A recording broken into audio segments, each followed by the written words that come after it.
السلام عليكم ورحمة الله وبركاته، ازيكم يا أحلى متابعين. تعالوا هنعمل مع بعض كمية برجر زي ما احنا شايفين كده يا حبايبي.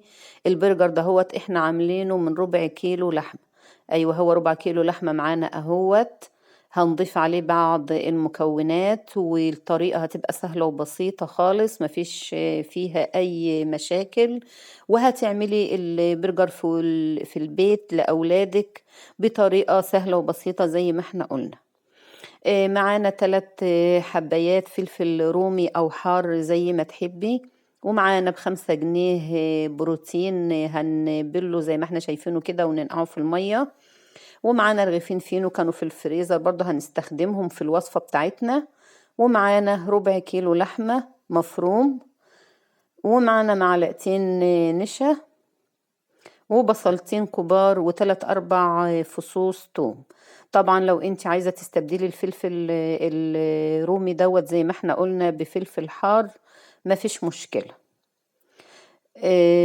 طبعا يا حبايب قلبي، هننقع العيش اللي هو الرغيفين الفينو بتاعنا دهوت في المية لحد ما يطرى معانا، وهنصفيه كويس قوي من المية. اهم حاجة البروتين والعيش يبقى متصفي كويس قوي قوي من المية، لان لو فيه نسبة مية في البرجر بتاعنا هتلاقي النتيجة معاكي مش كويسة. حتى بعد ما نضيف المكونات يا جماعة كلها على بعضها ونفرمها في الكبة في المفرمة زي ما تحبي، مفيش مشكلة، بس تصفي منها المية بعد ما تفرميها. ايات يا حبايبي زي ما احنا شايفين كده، بسم الله ما شاء الله، مفيش فيها مية خالص. هنبتدي بقى نحضر البرجر بتاعنا. هنضيف معلقتين نشا. النشا هنا عشان يخلي برضو المكونات معاكي تبقى متماسكة مع بعضها. وهنضيف التوابل بتاعتنا. هنضيف كمون، وهنضيف فلفل أسمر، والملح طبعا حسب الرغبة. دايما احنا بنقول كده كل واحد حسب ما يحب. ولو حابة تضيفي شطة ضيفي شطة برضو، ما فيش مشكلة.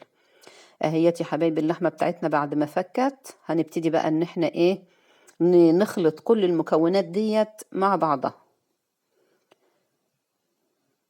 هنخلطها كويس قوي لحد ما كلها كده تبقى متجانسة مع بعضها. بسم الله ما شاء الله، شوفوا الكمية اللي معانا بقت قد ايه. وكلها مكونات احنا عارفينها وعارفين بنأكل ايه لولادنا، وحاجات نظيفة واحنا عاملينها في البيت بطريقة كويسة وسهلة وبسيطة. دايما انا بقول ايه الحاجة اللي بتتعمل في البيت احسن مليون مرة من اللي بنشتريها من بره واحنا مش عارفين ايه الاضافات اللي عليها. كمان معانا مكعب مرق الدجاج، لو انت حابة تضيفيه على المكونات يحسن لك الطعم شوية، مفيش مشكلة.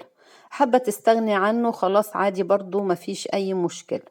هو بصراحة بيدي طعم حلو، فلو استعملنا مكعب هتبقى الدنيا بسيطة وعادي يعني. بعد كده يا حبايب قلب هنبتدي بقى نشكل البرجر معانا. طبعا لو عندك قطاعة برجر ممكن نفرد اللحمة بتاعتنا على كيس على الرخامة وتقطعيها بالقطاعة. لكن لو ما فيش معانا قطاعة هنشكلها كده زي ما احنا شايفين، وعلى قد ما انت عايزة حجم القطعة تشكليها. بعد ما خلصنا يا حبايبي الكمية اللي معانا اهيت، بسم الله ما شاء الله، عملت معانا 17 قطعة والله، وقطع كبيرة وحجمها كبير وعريضة، ما هي الصغيرة ولا حاجة، تعملي بها أحلى سندوتشات لأولادك.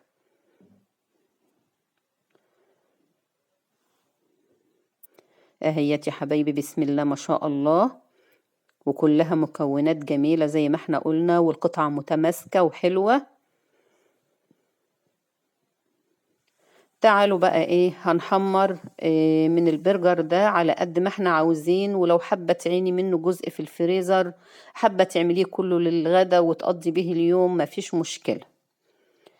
هنجيب طاسة كده ونضيف فيها 3 4 معالق زيت.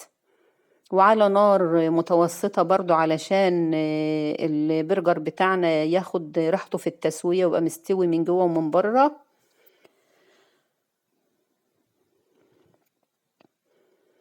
شايفين يا حبايبي؟ بسم الله ما شاء الله، والله القطعة زي ما هي ولا كشت ولا حاجة، مش زي اللي احنا بنجيبه من بره تلاقيه كله دهون.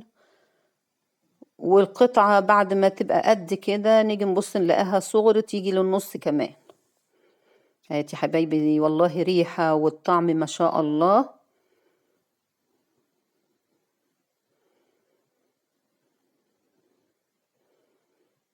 دايما انا بقول ان الحاجة اللي بنعملها في بيتنا وبايدينا احسن مليون مرة من اللي بنجيبها من بره واحنا مش عارفين ايه المكونات اللي فيها. شايفين يا حبايبي؟ بعد ما بنحمر الكمية اللي معانا كلها،